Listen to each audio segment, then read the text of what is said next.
Today, I'm going to show you how to use the Evernote bug tracker and submit a proper technical issue report the right way. If you've run into a glitch, a sync problem, a crash, or something just isn't behaving the way it should, this tutorial will help you document the problem clearly and send it to Evernote support without missing any important details. And if you want more simple software tutorials like this, go ahead and hit like and subscribe so you don't miss the next one. Let's get into it. Before you submit anything, the first thing you should do is make sure you're running the newest version of Evernote. That matters because sometimes what looks like a bug is already fixed in a recent update. So check for updates on your device first, whether you're on desktop or mobile, and confirm you're testing the latest version available. Next, gather all the important details about the issue. Write down the exact device you're using, your operating system, and the Evernote version number.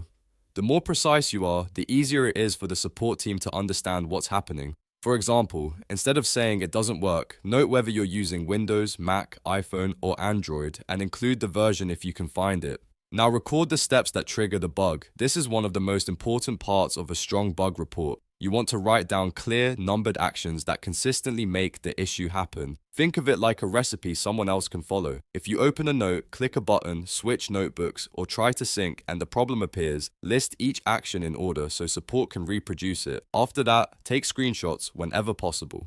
If you're seeing an error message, a broken layout, missing content, or anything visually unusual, capture it clearly. Screenshots make your report much easier to verify and they give support a direct look at what you're seeing on your screen. Once you've prepared your information, open your browser and go to help.evernote.com. Make sure you're logged in with the same Evernote account in the browser that you use for the issue. This is important because it helps ensure your request is tied to the right account and session. When the support page loads, scroll down in the topics section and choose Technical Issue. This is the correct category if you're reporting a bug, a crash, or any kind of app problem.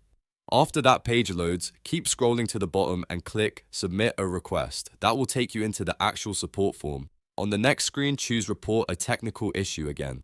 Evernote may ask you to confirm the type of request, so make sure you select the bug or technical issue option rather than a general help topic. Then fill out the form carefully using the information you gathered earlier. Include your device, operating system, Evernote version, the exact steps to reproduce the issue, and any screenshots you captured. Try to be as specific and clear as possible. Good bug reports save time for everyone. If the issue happens only sometimes, mention that. If it happens every time you repeat the same steps, say that too. If you already tried updating the app, restarting the device, or signing out and back in, include that as well. When everything looks correct, click Submit. After that, keep an eye on your mailbox because Evernote support may reply with follow-up questions, troubleshooting steps, or a request for more information. Checking your email regularly will help you respond quickly and keep the support process moving. And that's how the Evernote bug tracker process works from start to finish. You prepare the report, collect the right details, submit the technical issue through Evernote support, and then monitor your inbox for the response. If this video helped, make sure to hit like and subscribe for more tutorials just like this. Thanks for watching, and I'll see you in the next one.